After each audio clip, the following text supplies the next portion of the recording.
General Additive Manufacturing Workflow. Additive manufacturing is not a magical process with a press go button. It requires number of steps to produce a functional part. Note: the workflow details for each additive manufacturing process can vary a bit.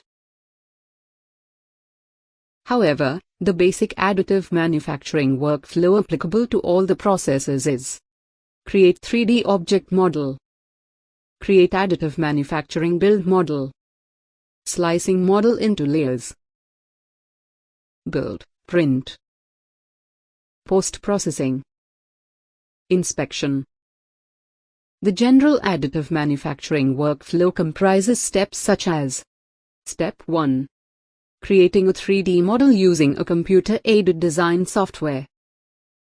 Step 2. Preparing a build model, consisting of support structures, needed between the machine base plate and the object, using build preparation software for additive manufacturing. Step 3. Converting additive manufacturing build model into .stl, stereolithography, file format, that essentially slice the object into very thin layers, and exports G-code as well. Step 4. Printing the object using G-code created to operate the additive manufacturing machine, similar to CNC.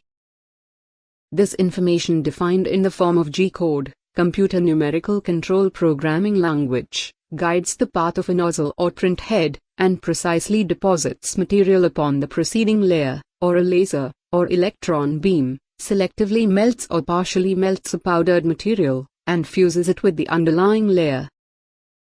Materials get cooled or cured, or fused together, to form a three-dimensional object. Step 5. Performing post-processing operations such as part removal, heat treatments, support structure removal, cleaning, and surface treatments. Step 6. Inspecting the object to assure quality requirements. To know more, sign up to www.lynxe.in.